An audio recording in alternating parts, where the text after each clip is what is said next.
En este episodio les hablamos de la imaginaria ruta de la educación, la megacárcel como el megaproyecto del gobierno, las medidas cautelares para el ex PFF de Chávez y por supuesto jornadas 4x3 para no perder la costumbre. Este es Welcome to Chepe, un episodio para las personas que tienen ese ex o novio, ni modo, no juzgamos, que mintió y de alguna forma lo excusamos una y otra vez. Don Rodrigo Arias no sabe, pero la ruta sí existe, solo no me dio la gana publicarla para que ellos la despedacen. Esa es la verdad. Pero bueno, los errores se aprenden, ¿no? Porque ya, también hay límites que se pasan, que uno no puede dejar que la agarren tan de tonta. ¿Cómo es posible que el gobierno actual, de la mano con la ministra de Educación Pública en ese momento, Ana Caterina Müller, anunciaron hace 2 años, en febrero del 2023, que existía una ruta de la educación que iba a cambiar todo? En la ruta la hemos llamado una ruta disruptiva. O sea, en esta ruta no estamos poniendo lo diario que debe hacer el MEP, sino las cosas que vamos efectivamente a transformar. Se le pidiera por 2 años la ruta y no quisieran darla porque no le dio la gana. No me dio la gana publicarla. Oh, you think I'm stupid? Ya de por sí, ahí vamos mal. ¿Cómo apoyamos que una política al final del día venga a decirnos a la cara que hizo algo supuestamente maravilloso, pero que lo tiene escondido para que nadie lo revise? No seamos ingenuos, por favor, porque o no existe o tiene algo que huele mal. Son las únicas 2 opciones. ¿Cómo, si juzgamos tan fuerte a los políticos que estuvieron en los gobiernos 3 años para atrás, se nos olvida tan rápido los juegos que hicieron? ¿O creemos que de alguna manera, por un milagro de la vida, estos son diferentes aun cuando hacen lo mismo? ¿Qué? Por una de las razones, en este caso se las doy, que no era chorizo, no era que algo olía mal, es que no olía nada. Porque si necesitábamos una confirmación formal, la ruta nunca existió. No fue que no la quiso compartir, es que no tenía nada para compartir. ¿Y saben qué es lo que me parece más irrespetuoso todavía? Que tuvo 2 años para inventarse algo y aún así decidió no hacerlo. Esta falta de ruta de la educación en el Ministerio de la Educación, perdón, es que me parece increíble, reveló esta semana el medio la verificación doble check de la UCR, que se tomó el trabajo de buscar, preguntar y presionar hasta que les confirmaron no hay ningún documento oficial de esa supuesta estrategia educativa que tanto promocionaron. O sea, en febrero de 2023, cuando aseguraron un cambio, un nuevo enfoque para formar a la persona solidaria y lista para un empleo digno, y que habían hecho consultas nacionales, hablaron de conectividad, infraestructura, equidad y cambios profundos en los programas educativos. Ustedes entienden que volvieron a ver a la cámara diciéndole a todo el país todo eso sabiendo que no existía. Sí nos queda claro a todos y todos. Cool. Obviamente, como ustedes ya se acordarán, después del anuncio vinieron una serie de lo que es ahora sabemos son mentiras. Dijo que era un proceso vivo, que estaba en construcción, que ya casi todo lo soltaba, que ya había el documento en camino, que terminó en un PowerPoint con lo que soñaban hacer. ¿Cómo, cuándo, por qué, quién, de qué manera, con qué pasos? No. Una presentación que estaba en revisión, que era colaborativo. Y después pasamos a que no los iba a hacer públicos porque quienes pedían estos documentos no eran parte de la solución, sino gente que solo quería criticar. ¿Qué pasa y cómo finalmente viene la respuesta? Müller renuncia en febrero de este año y entra alguien nuevo de la misma línea, pero que le dio más miedo mentir, por lo menos porque el nuevo ministro, Leonardo Sánchez, fue viceministro de Müller durante la gestión del proceso vivo, pero confirmó que él tampoco tiene el documento. No lo conoce, ni el nuevo Ministerio de Educación tiene la ruta de la educación. El MEP reconoció que el documento final y oficial no se le entregó al actual jerarca y que en todo caso lo que había era un plan de trabajo personal de Müller. Y punto. El ministro dijo que va a terminar lo que quedó pendiente de esa ruta, pero ¿cómo va a terminar lo que quedó pendiente si no tiene nada? Pendiente está toda, la ruta completa. El medio doble check intentó averiguar cómo piensa medir los pendientes sin una hoja de ruta, pero el MEP no respondió. Como les decía, la misma línea, pero con más miedo a mentir. Mientras tanto, la educación costarricense sigue hundida en una crisis severa, venimos en caída y no hay ni una sola señal de mejora. El último informe del Estado de la Educación dijo que estábamos tan mal que la inversión por estudiante volvió a niveles de hace 10 años. No hay recuperación después de la pandemia, no se están atendiendo los rezagos, no hay un norte claro, no hay planificación a largo plazo, solo una cosa está clara. Entonces ya no queremos seguirle preguntando a los chiquillos, haga la lista de los planetas, porque esa lista cambia cada año. Queremos que los chicos entiendan cómo el movimiento de los planetas les afecta su vida diaria y su salud, por ejemplo. Ven, para alguien. El mismo informe dice que el MEP no ha sido capaz de ejecutar planes remediales y que los estudiantes que hoy están en el sistema tienen pocas o ninguna posibilidad de mejorar su aprendizaje si seguimos así. Tenemos centros educativos en ruinas, brechas digitales gigantes, más de 100,000 jóvenes fuera del sistema y un profesorado al que se le exige con recortes encima. Y mientras tanto, la gran estrategia que venían prometiendo hace 2 años no existía. Trabajaron a puros vibes. Y mientras todo esto pasa, lo único que quedó claro en 3 años de gestión es que lo de la ruta a la educación fue una jugada política vacía, sin sustento técnico, sin indicadores y sin intención real de ejecutar una política pública sólida. Y peor aún, sin ningún interés o responsabilidad política de rendirle cuentas al país. Y si a ustedes eso no se enoja, entonces ya estamos demasiado acostumbrados a que nos mientan en la cara. Cada 4 años se hacen exactamente las mismas promesas. Tal vez solo cambian a la persona que no las dice, pero si somos los mismos que las escuchamos, ¿cómo caemos? Pidamos datos, pidamos planes, pidamos sistemas, pidamos cosas cuantificables y no solo ideas y ganas de brillar. Y hablando de ideas y ganas de brillar, hablemos de la megacárcel de este gobierno que aunque no tenemos terreno, plata o planos, sí tenemos un gran sueño. Que Dios los bendiga. Muy buenos días. Una megacárcel de máxima seguridad con espacio para 5,000 personas de libertad, inspirada abiertamente en la que construyó Nayib Bukele en El Salvador. Vamos a definir lo del financiamiento. Ya tenemos avanzado el diseño y la promesa de este gobierno fue a partir del día que ponemos la primera piedra, son 195 días de construcción y por eso la alianza con El Salvador. Que a ver, eso suena maravilloso, sí necesitamos una buena cárcel. El problema es que con las semanas ha ido saliendo información pues que pone en duda algunas cosas, como que no tenemos ubicación, fecha, contrato, cronograma, diseños públicos o financiamiento. Todo esto, por supuesto, en medio de una de las mayores crisis de seguridad que ya ustedes saben que ha tenido el país en las últimas décadas y con un sistema penitenciario colapsado con más de 17,000 personas privadas de libertad y una sobrepoblación en las cárceles promedio del 27%. 2 baños sanitarios para 110 personas. No quieren dar nada. Duermen 55 personas en el suelo, no es justo. La comida es demasiado poca, sale hasta con jabón la comida. Es que muy lleno, y cada día meten más gente, ¿me entienden? Entre más se ven, meten más gente. En la red había muy poquito comida, está muy lleno. Todo comenzó a tomar forma en abril de 2025 cuando el ministro de Justicia, Gerald Campos, viajó a El Salvador para ver en vivo la megacárcel que construyó Bukele.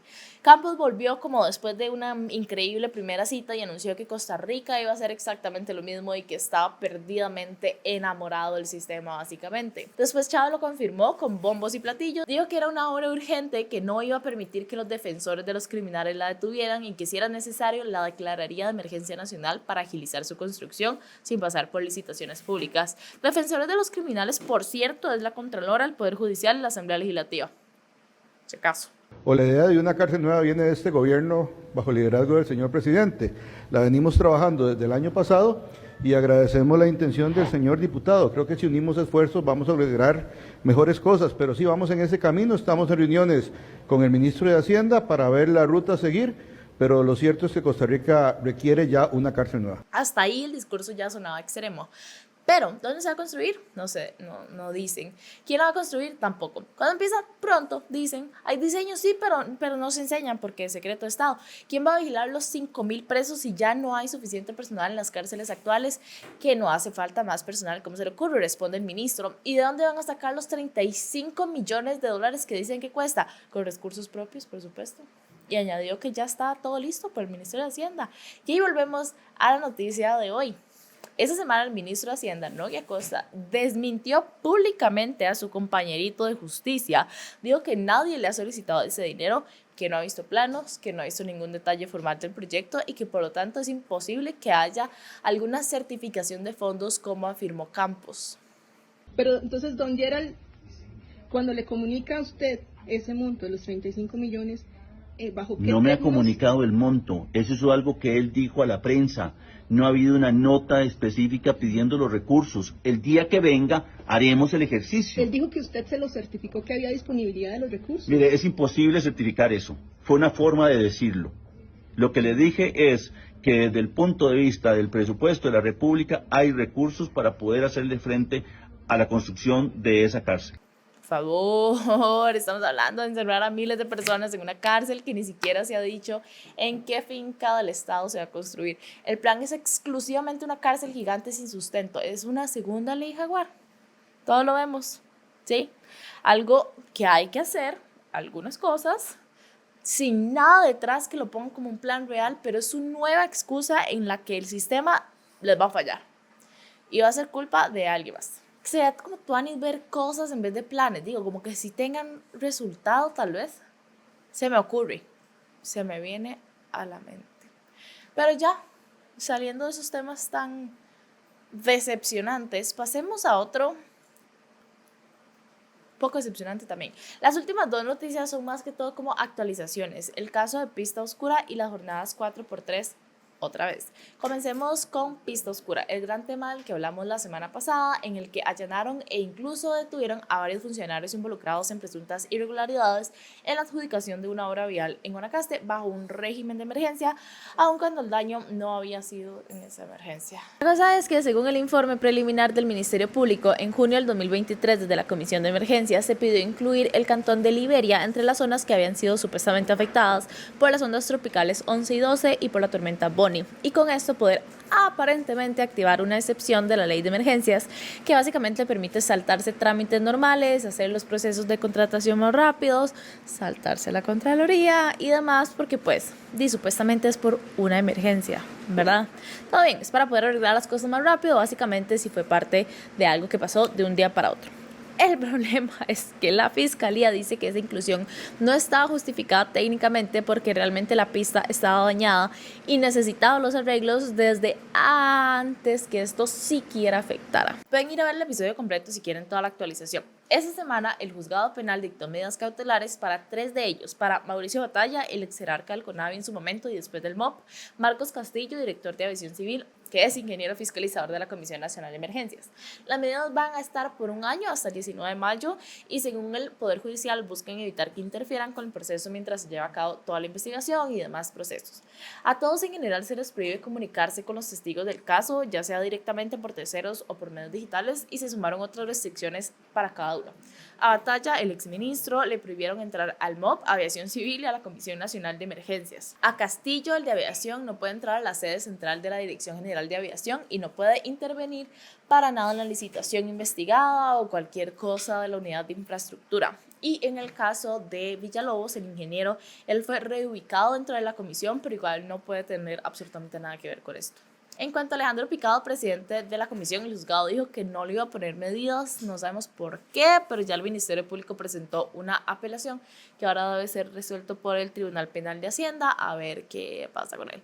No es tan grande la actualización sobre la investigación, pero por lo menos para que sepan que ya no están detenidos, algo que de hecho Batalla reprocha irónicamente, que porque si las medidas iban a ser administrativas los detuvieron por 3 días. Y es que al principio pidieron diferentes, entre otras medidas, se agregaba que no pudieran salir del país y que tuvieran que firmar una vez al mes, pero el tribunal también rechazó esas. Y hablando de rechazos, hablemos de las jornadas 4x3. Spoiler.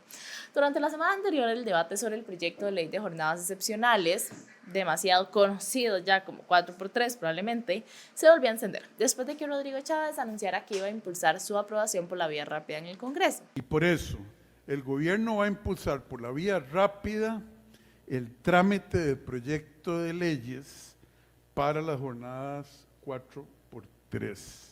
Recordemos que este proyecto busca permitir que ciertos sectores trabajen 4 días seguidos por 12 horas con 3 días de descanso. Según el texto, sería voluntario e incluiría aumentos salariales, pero que la vía rápida es un mecanismo en que la Asamblea básicamente puede apurar la discusión y votación de proyectos, por ejemplo, que se puedan presentar menos mociones, que todos tienen que discutir y ver, y además se hacen más pequeños los tiempos de debate, básicamente para que se vote más rápido, ya sea para aprobarlo o rechazarlo, pero que llegue más rápido a ese punto. Y para poder hacer esto, al menos 38 diputados tienen que estar a favor, por supuesto, sin falta nunca. Tenemos el oficialismo, o sea, Chávez, que quieren que esto se apruebe lo antes posible. A ver, compañeros, yo no les voy a pedir que voten esta vía rápida, se los ruego, se los imploro, por favor, por favor. Porque aseguran que es importantísimo para atraer inversiones, sobre todo en sectores que operan 24/7, como las zonas francas, que están ansiosos por aprobar esto.